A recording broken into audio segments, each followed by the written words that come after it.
And so they're going to introduce themselves, and we're going to start with Alex. If you will tell us a little bit about yourself. Good morning. It's great to be here with you all today.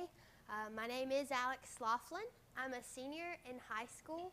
Some of the things I enjoy participating in are 4-H, FFA, and being a member of my church.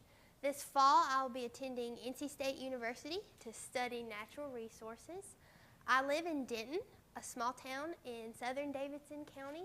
Our population is about 1,200, and I've lived there with my family for 10 years. And one of the things that we're best known for is the Threshers Reunion, which is held at the Denton Farm Park each summer. So you have heard these are savvy leaders, and I'm interested to hear more about them. And so I do have some questions. And the first one I will address to you first, Alex.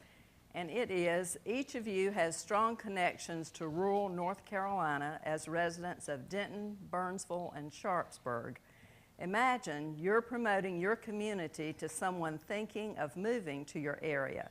What would you tell them are the best reasons to relocate to your area?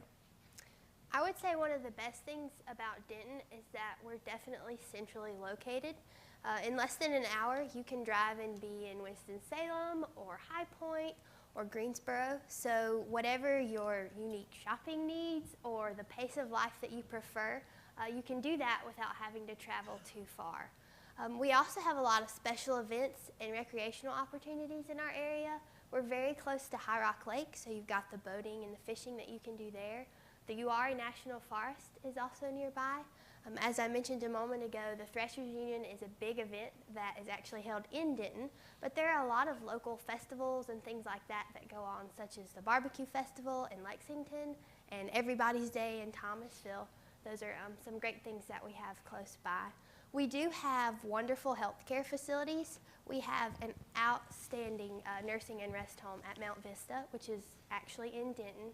And then because we're centrally located, you have access to multiple healthcare options in surrounding communities as well. And finally, we have a lot of great food, which is always good. So. Question number 2, employment, education, housing, health care are some of the issues that affect quality of life in every community.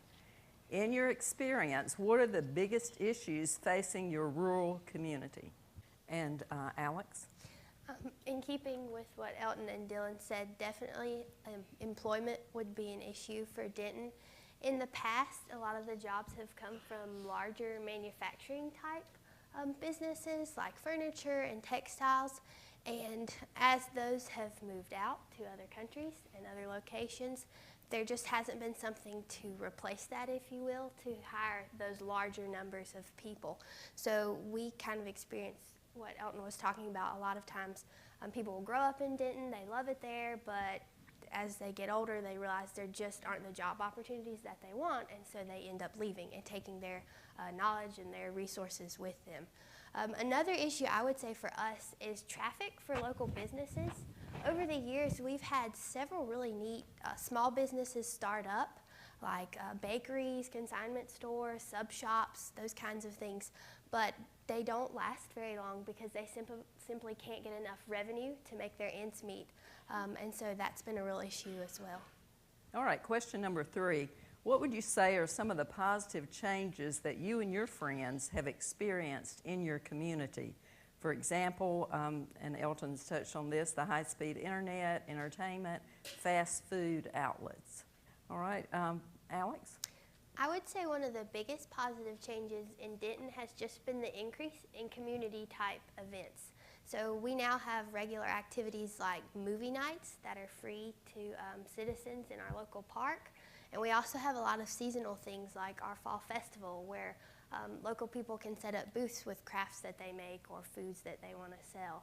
We have a community-wide Easter egg hunt, and we also have, at Halloween, we have a street treat, which is where local businesses give out candy to kids in the community that want to go trick-or-treating. So that's great relations between those in our community and then the businesses as well. Another great addition has been our farmers market. We've had that for about a year or two now, and that's been really neat for those who want to sell the produce that they've grown locally, and also those who are looking to buy locally. That's been really cool to see that kind of starting to take off now. A couple of years ago, our library underwent a massive expansion project. And that's something that may not seem like a big deal, but for our community, that was huge because we have so many families and even adults, children, and teens that really make use of the resources like the internet and the workshops that the library offers, as well as like the children's programs. And then one other thing I would say would just be the increase in youth organizations. I know even within the last year, we've had like a new Girl Scout club that opened. We've had more and more students that are interested in participating in 4-H and FFA, and our library has a teen advisory board now.